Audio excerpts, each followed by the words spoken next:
Good morning. Welcome back into Wake Up America. Happy Thursday to you. If you filled up your car recently, you know what we're talking about here. Gas prices are up nationwide, almost $4 a gallon, a full $2 above where they were on Joe Biden's first day in office. Texas Congressman Brian Babin says that, quote, Joe Biden's war on domestic energy is absurd. The congressman is with us now. Congressman Babin, good morning. Great to see you. So the average price for a gallon of gas, $3.86 nationwide. It's up around $5 in California right now. And this is real simple to understand. So Donald Trump's last day in office, if you filled up your SUV, 20-gallon tank, it would cost you just over $40 to fill that SUV up. Today, that same car is going to cost you over $80. Is that Bidenomics right there? That's Bidenomics in action. I was in California just a couple of months ago, and I was stunned to see how much gasoline was out there for those poor folks that live there and don't agree with Bidenomics. But I can tell you, Rob, it doesn't take a genius to figure out why the price of gasoline keeps continuously going up under the policies of Joe Biden and the Democrats. The radicals have taken over that party. The radicals have made the policies. He's had a war on domestic energy. We're producing 1 million barrels less a day domestically, which is going to have an impact.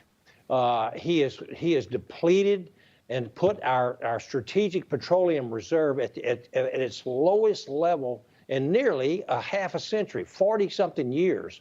And then at the same time, our great friends in Saudi Arabia have teamed up with Russia to deliberately cut their energy output, I think, to hurt the United States.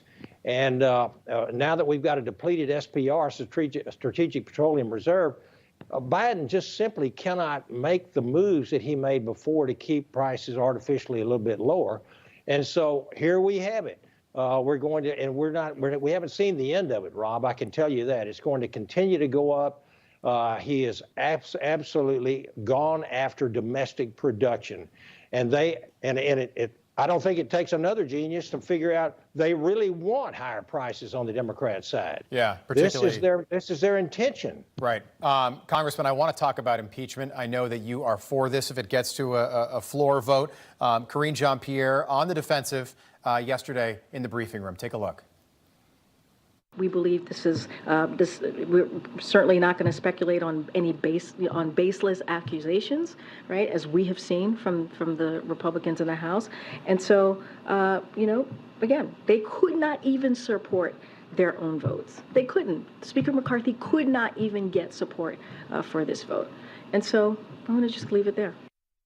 All right, so Congressman, we heard a lot from the press secretary. She said baseless claims several times, baseless accusations several times. There's no evidence to support these Republican claims. And then she said, I'll refer you to the White House counsel, which is her favorite response to a question when she doesn't know the answer, which is the majority of the time.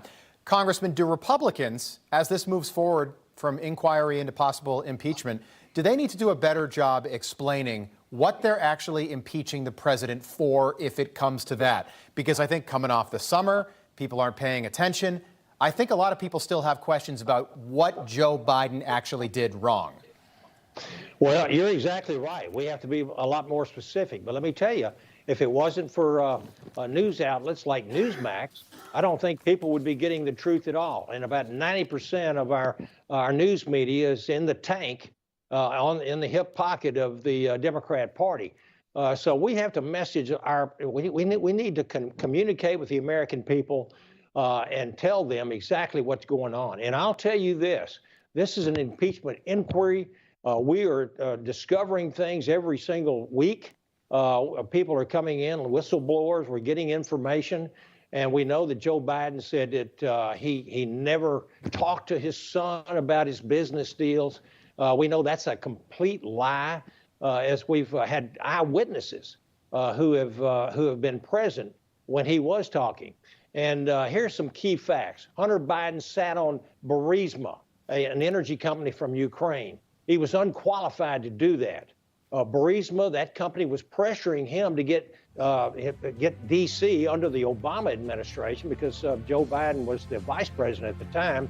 to act on policy issues. And we've got videotape showing Joe Biden actually bragging about firing an investigator of Hunter Biden. And just on Burisma, sir, we've got to leave it there, but Burisma, so Joe Biden's vice president, his son's making $1 million a year from a Ukrainian energy company. The second Joe Biden's not vice president, Burisma cuts his pay and that of Devon Archer, and then ultimately gets him off the board.